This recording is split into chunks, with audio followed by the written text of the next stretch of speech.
Hello दोस्तों, मैं विकास जाटव। आज की वीडियो में हम बात करेंगे मुख्यमंत्री भू अधिकार योजना के बारे में। इसकी पात्रता क्या है और इसका लाभ किसे मिलेगा, यह पूरी जानकारी आपको इस वीडियो में मिलेगी। तो आपको सबसे पहले तो sara.mp.gov.in अपने गूगल या क्रोम ब्राउज़र में सर्च कर लेना है और उसके बाद आपको इस तरह से होम पेज खुल कर आएगा जिसमें smart application for revenue administration dot सारा। ये एप्लीकेशन आपके सामने कुछ इस तरह से खुलने के बाद आपको यहाँ पे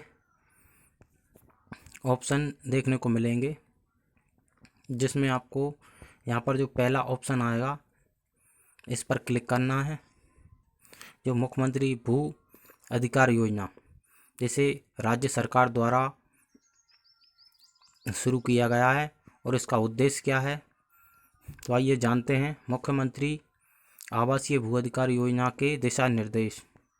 प्रत्येक परिवार को न्यूनतम मूलभूत आवश्यकताओं के साथ प्रतिष्ठापूर्ण जीवन यापन करने का अधिकार है। केंद्र अथवा राज्य की आवासीय योजना का हितग्राहियों को आवास भूखंड प्राप्त होने पर ही वास्तविक रूप से लाभ प्राप्त हो सकता है। आवासीय भूखंड प्राप्त होने पर शासकीय योजना एवं बैंक से आवास ऋण में प्राप्त करने में सहायता हो सकती है। अतः सरकार द्वारा ग्रामीण क्षेत्रों में प्रत्येक ग्राम पंचायत क्षेत्र में आबादी क्षेत्र की भूमि पर पात्र परिवारों को आवासीय भूखंड उपलब्ध कराए जाने के लिए मुख्यमंत्री आवासीय भू अधिकार योजना प्रारंभ की जा रही है। इसकी पात्रता क्या है? इस योजना के माध्यम से राज्य सरकार परिवारों को आवासीय भूखंड यानी कि उनके लिए प्लाट उपलब्ध कराने की व्यवस्था कर रही है। जिनके पास अपना निजी जब प्लाट नहीं है, जो किराए से रह रहे हैं, उनके लिए इस योजना के तहत प्लाट दिया जा रहा है और उसे पीएम आवास का लाभ भी तुरंत दिया जाएगा। इसकी पात्रता क्या है? आवेदक परिवार के पास स्वतंत्र रूप से रहने के लिए आवास नहीं है। पहला, आवेदक परिवार के पास 5 एकड़ से कम भूमि है। इस योजना में अगर आवेदक के पास 5 एकड़ भूमि है या उससे ज़्यादा है तो उसे इस योजना का लाभ नहीं मिलेगा और 5 एकड़ से कम भूमि वाले को इसका लाभ मिलने वाला है। आवेदक परिवार सामाजिक वितरण प्रणाली पीडीएस दुकान से प्राप्त राशन प्राप्त करने के लिए पात्रता पर्ची धारित करता हो। अगर आवेदक के पास पात्रता पर्ची है, जो कि आवेदक परिवार कोई भी सदस्य आयकरदाता नहीं है, आवेदक परिवार कोई भी सदस्य शासकीय सेवा में नहीं है, आवेदक का नाम उस ग्राम में जहां वह आवासीय भूखंड चाहता है दिनांक 1 जनवरी 2021 तक की मतदाता सूची में नाम दर्ज है। आवेदक के पास किसी भी तरह की कर्ज नहीं होना चाहिए। जो आयकर की श्रेणी से बाहर हैं उन्हें इस योजना का लाभ मिलेगा और आवेदक के परिवार को शासकीय सेवा में नहीं होना चाहिए। अगर आप इस योजना का आवेदन करना चाहते हैं तो आपके परिवार में, आपके घर में कोई भी अगर शासकीय सेवा में है तो आपको इस योजना का लाभ नहीं मिलेगा और आपका नाम 1 जनवरी 2021 तक मतदाता सूची में दर्ज होना चाहिए। इससे पहले ही आप अपना नाम दर्ज करा चुके हैं तो आप इस योजना का लाभ ले सकते हैं। इसकी प्रक्रिया क्या होगी? आवेदन कैसे करना है? आवेदक द्वारा आवासीय भूखंड प्राप्त करने हेतु ऑनलाइन आवेदन सारा पोर्टल के माध्यम से प्रस्तुत करना होगा। उक्त प्रस्तुत आवेदन संबंधित ग्राम सचिव पटवारी को परीक्षण प्रतिवेदन हेतु प्रेषित किया जाएगा। ग्राम पंचायत के सचिव एवं पटवारी द्वारा आवेदन की जांच कर प्रतिवेदन तैयार किया जाएगा। प्राप्त प्रतिवेदन अनुसार आरंभिक परीक्षण कर पात्र अपात्र आवेदकों की सूची तैयार की जाएगी। पात्र अपात्र परिवारों की ग्राम पंचायत वार सूची संबंधित ग्राम के निवासियों से आपत्तियां या सुझाव आमंत्रित किए जाने हेतु प्रकाशित की जाएंगी। सूचना चौपाल, गुड़ी, चावड़ी आदि सार्वजनिक स्थानों पर ग्राम पंचायत कार्यालयों में चस्पा की जाएंगी। तहसीलदार सूचना में विनिर्दिष्ट तारीख एवं स्थान पर आपत्तियां और सुझाव का परीक्षण करेगा और पात्र अपात्र आवेदकों की सूची तैयार करेगा। तहसीलदार पात्र अपात्र आवेदकों की सूची ग्राम सभा के अनुमोदन हेतु प्रेषित करेगा, जो ग्राम सभा द्वारा अनुमोदन कर तहसीलदार को विचारार्थ प्रेषित की जाएगी, जिस पर तहसीलदार आवंटन हेतु आदेश पारित करेगा।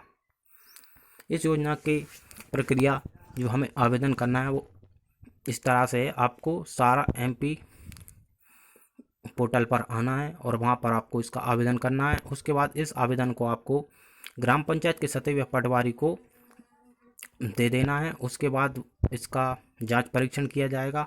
अगर आप पात्र हैं तो आपको इस योजना का लाभ दिया जाएगा और पात्र पाए जाने पर आपकी नाम की सूची ग्राम पंचायत में लगा दी जाएगी और तहसीलदार आपको भूमि आवंटन कर देगा, जो कि आपको एक प्लाट के रूप में मिलने वाली है। तो सभी को ये प्लाट की सुविधा मिलेगी जो इस श्रेणी में नहीं आते हैं। जैसा कि आप पात्रता ये देख सकते हैं, ये आपके कुछ टॉपिक हैं। अगर आप इस श्रेणी में नहीं आते हैं तो आपको इस योजना का लाभ मिल जाएगा। आपको आवेदन कैसे करना है, यहाँ पर आवेदन करने पर आपको क्लिक कर देना है। क्लिक करने के बाद आपके पास कुछ इस तरह से एक पेज खुल कर आएगा, जहाँ पर आपको अपना जिला सेलेक्ट करना है, तहसील, पटवारी हल्का नंबर, ग्राम का नाम, आवेदक की व्यक्तिगत जानकारी, यहाँ पर आवेदन नंबर और समग्र ID, आवेदक का नाम, आवेदक के पिता का नाम, आवेदक की जन्म तिथि, यहाँ पर लिंग, यहाँ पर आपको जाति चुनना है, SC ST आप जो भी आपकी जाति है, और मोबाइल नंबर और ईमेल अगर आपका है तो आप यहाँ पर ईमेल भी डाल सकते हैं।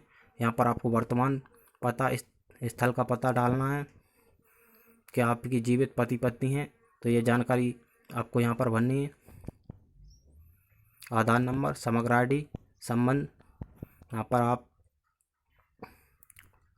पति, जहाँ पर आप यस करते हैं तो आपको अपनी पत्नी का भी आधार नंबर एवं समग्र ID डाल देनी है। यहाँ पर आपको संबंध लिखना है, पति पिता या आप जो भी हैं यहाँ पर आपको सिलेक्ट करना है। उसके बाद यहाँ पर जन्म दिनांक डाल देनी है, मोबाइल नंबर, ईमेल अगर है तो, आवेदक का विवाह विच्छेद हुआ अथवा नहीं, क्या आवेदक का तलाक हो गया है, अगर हो गया है तो आप यस, नहीं तो नो रखें। क्या आवेदक के परिवार शासन की लाडली लक्ष्मी योजना के तहत लाभान्वित लाडली लक्ष्मी अथवा नहीं, यदि है तो यस पर क्लिक करना है। यहाँ पर आपको उसका विवरण डाल देना है।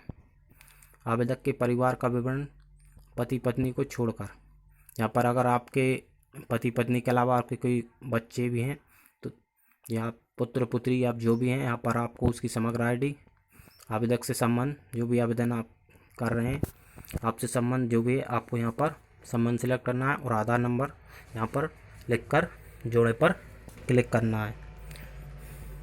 उसके बाद आपको यहाँ पर कुछ ऑप्शन और दिखाई देंगे। समग्र अनुसार नाम, क्या आवेदक परिवार के पास स्वतंत्र रूप से रहने के लिए आवास है तो यहाँ पर आपको नो कर देना है। क्या आवेदक परिवार के पास 5 एकड़ से अधिक भूमि है तो यहाँ पर भी आपको नो सिलेक्ट करना है।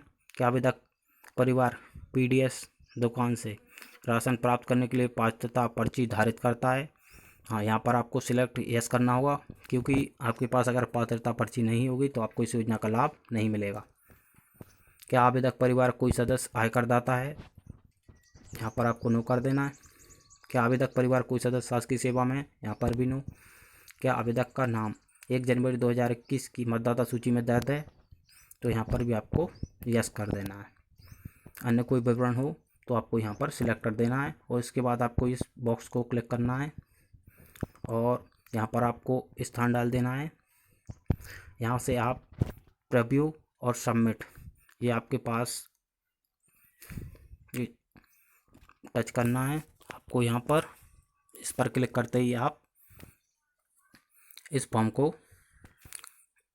सबमिट कर दें तो आपका फॉर्म डल जाएगा और उसे आप उसका प्रिंट निकालें और आपके पंचायत में दे दें या सचिव या पटवारी को आप अपना फॉर्म दे सकते हैं। आशा करते हैं कि जानकारी अच्छी लगी होगी। जानकारी अच्छी लगी तो वीडियो को लाइक एवं चैनल को सब्सक्राइब जरूर कर लें और ऐसी ही जानकारी पाने के लिए बेल आइकन प्रेस अवश्य करें। धन्यवाद।